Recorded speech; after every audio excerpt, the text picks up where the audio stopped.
اسلام میں دلوں کی صفائی کو بہت بڑی اہمیت حاصل ہے، اس لیے کہ اللہ تعالیٰ ہمارے ظاہری شکل و صورت کو نہیں دیکھتے، بلکہ اللہ تعالیٰ ہمارے اعمال کو دیکھتے ہیں، ہمارے دلوں کو دیکھتے ہیں۔ ہمارا دل ایسا ہو کہ ہر ایک کے بارے میں حسد، دشمنی، کینہ، بغض، عداوت سے پاک ہو۔ اللہ کے نبی صلی اللہ علیہ وسلم نے فرمایا، الا ان فی الجسد مضغہ اذا صلحت صلح الجسد کلہ واذا فسدت فسد الجسد کلہ الا وہی القلب، متفق علیہ۔ اللہ کے نبی صلی اللہ علیہ وسلم فرماتے ہیں کہ خبردار، جس میں ایک گوشت کا ٹکڑا ہے، اگر وہ درست ہوا تو سارا جسم درست ہو جائے گا، اگر وہ بگڑ گیا تو سارا جسم بگڑ جائے گا۔ خبردار وہ دل ہے۔ دلوں کی صفائی کا مطلب یہ ہے ہمارے دل بدگمانی سے پاک ہو، ہم ایک دوسرے کے خیر خواہ ہو، ہم ایک دوسرے کو معاف کرنا سیکھیں، عفو درگزر سے کام لیں۔ دلوں کی صفائی کا مطلب یہ ہے کہ ہم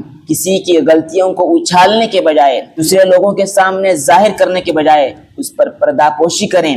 دلوں کی صفائی کا مطلب یہ بھی ہے کہ ہم کسی کی کامیابی پر جلنے کے بجائے، حسد کرنے کے بجائے اس کے لیے دعا کریں، اور اپنے دل میں بار بار اللہ کا ذکر کرتے رہیں، اس لیے کہ جو دل اللہ کی یاد سے آباد رہتے ہیں اس دل میں کسی کی دشمنی نہیں ہوتی، پھر وہ دل حقیقت میں ایک زندہ دل بن جاتا ہے۔ جو شخص دلوں کا صاف ہوتا ہے اللہ تعالیٰ اس کے دل میں سکون ڈال دیتا ہے، پھر اس کی دعاؤں میں بھی اثر پیدا ہوتا ہے اور لوگوں کے دلوں میں اس کی محبت کو ڈال دیتا ہے۔ آئیے آج ہم عہد کریں کہ ہم اپنے بھائیوں کے متعلق اپنے دلوں کو صاف کریں گے، اپنے دلوں میں کسی کے متعلق کینہ، بغض، نفرت، دشمنی نہیں رکھیں گے۔